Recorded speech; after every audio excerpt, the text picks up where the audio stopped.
स्वागत है आप सभी का सार्थक संवाद के नए प्रोग्राम 70वीं बीपीएससी पीटी इन शॉर्ट्स में। कार्यक्रम की इस कड़ी में हम देखेंगे भारतीय संसदीय प्रणाली का सबसे महत्वपूर्ण टॉपिक विपक्ष का नेता। आइए देखते हैं। 16वीं और 17वीं लोकसभा चुनाव के बाद देश को सरकार तो मिल गई, पर विपक्ष के नेता का पद खाली रह गया। वर्तमान में हुए लोकसभा चुनाव के बाद कांग्रेस का सबसे बड़ी पार्टी के रूप में उभर कर आना विपक्ष के नेता के पद पर बहस को काफी तेज करता है। तो इस कड़ी में हम देखेंगे विपक्ष के नेता से जुड़े प्रावधानों को औपचारिक दर्जा कब मिलता है, कब यह पद खाली रह गया और यह पद क्या होता है। विपक्ष के नेता का पद किसी भी स्वस्थ लोकतंत्र के लिए काफी महत्वपूर्ण होता है। यह जनता एवं सत्ता पक्ष के बीच की कड़ी होता है, जिसका कार्य सत्ता पक्ष की नीतियों की तर्कसंगत आलोचना करना होता है। इसे कैबिनेट मिनिस्टर का दर्जा प्राप्त होता है। तो आइए देखते हैं इससे जुड़े प्रावधान कि कब मिलता है इसे औपचारिक दर्जा, कब मिलता है विपक्ष के नेता को औपचारिक दर्जा।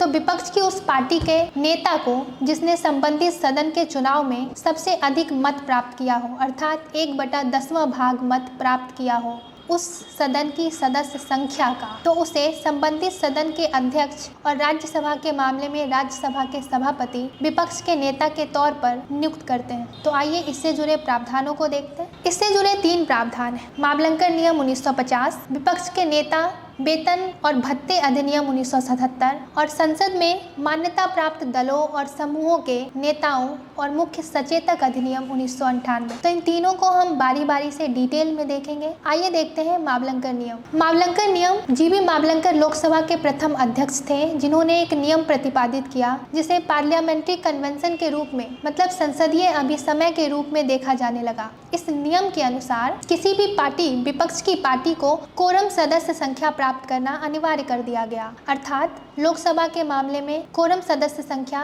लोकसभा की सीटों का 1/10वां अर्थात 55 सीटें, वहीं राज्यसभा के मामले में राज्यसभा की सीटों का 1/10वां भाग अर्थात 25 सीटें प्राप्त होना अनिवार्य कर दिया गया।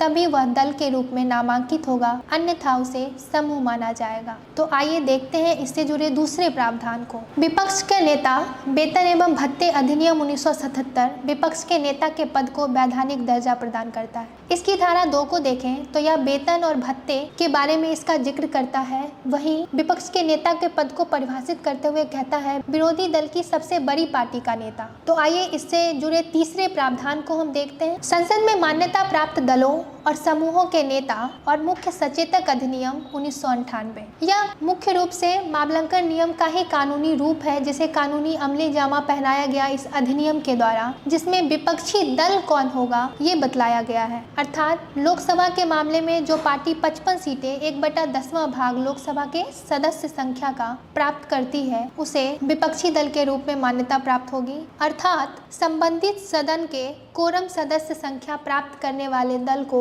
दल का दर्जा प्राप्त होगा, अन्यथा वह समूह माना जाएगा। तो किसी भी विपक्ष के नेता को विपक्ष के नेता का पद देने के लिए सबसे पहले उसकी पार्टी को संसद में मान्यता प्राप्त दलों और समूहों के नेताओं और मुख्य सचेतक अधिनियम 1998 के तहत विपक्षी दल के रूप में नामांकित होना होगा। उसके उपरांत ही 1977 के अधिनियम के तहत उसे विपक्ष का नेता का पद अध्यक्ष के द्वारा दिया जाएगा। तो आइए देखते हैं आगे। बिना अर्हता पूरा किए हुए किसी को विपक्ष के नेता का औपचारिक दर्जा दिया जा सकता है? तो इस प्रश्न का उत्तर वर्तमान में तो ना होगा, लेकिन यदि 1977 के पूर्व और 1998 के पूर्व को देखें तो यह डिस्क्रिशन स्पीकर पे था। अर्थात लोकसभा अध्यक्ष या संबंधित सदन के अध्यक्ष या सभापति के विवेकाधिकार पर निर्भर करता था। पर 1998 के नियम बनने के बाद पहले विपक्षी दल का दर्जा प्राप्त करना होगा और उसके बाद ही 1977 के अधिनियम के अंतर्गत विपक्ष के नेता के पद को मान्यता दी जाएगी। विपक्ष के पहले नेता कौन थे और कैसे बने? तो विपक्ष के पहले नेता राम सुभाग सिंह थे। लोकसभा में विपक्ष के पहले नेता थे जो INCO अर्थात कांग्रेस संगठन पार्टी से संबंधित थे। कैसे बने? तो सबसे पहले इनकी पार्टी को 1998 के अधिनियम के तहत विपक्षी दल का दर्जा प्राप्त हुआ और उसके बाद ही इन्हें विपक्ष के नेता का पद 1977 के अधिनियम के तहत दिया गया। तो देखते हैं कब कब यह पद खाली रह गया। उससे पहले हम देखेंगे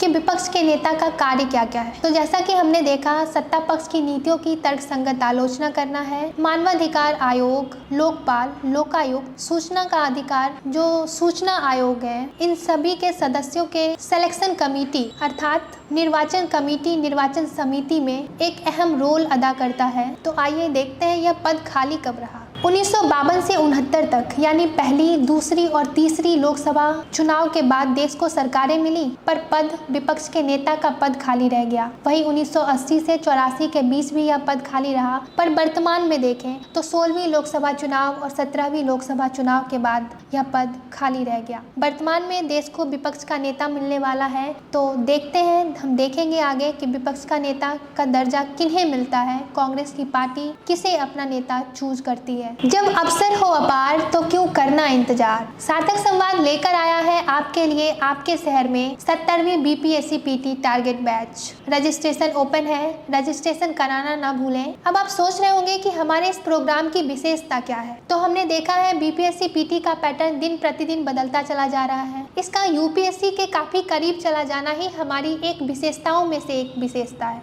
अर्थशास्त्र के प्रश्नों को देखें तो काफी गहराई से 15 प्रश्न पूछे गए हैं। दिन प्रतिदिन इसकी संख्या बढ़ती ही जा रही है। विज्ञान और समसामयिकी के प्रश्नों को देखें तो काफी गतिशीलता हो गई है और इनकी भी संख्याएं लगातार बढ़ती जा रही हैं। और इसके साथ ही एक ऐड करें बिहार को भी काफी फोकस किया जा रहा है, फिर चाहे वो स्टैटिक हो या फिर करंट हो। हमारी टीम इन सारी चीजों को 2 महीने में कवर करेगी। तो हम इस प्रोग्राम को कुमार सर्वेश सर के निर्देशन में चला रहे हैं, जिसमें मेंटोर की भूमिका में है ए कुमार सर, अखिलेश सर और उनकी टीम। तो हमें ज्वाइन करना ना भूलें। पढ़ते रहिए, बढ़ते रहिए।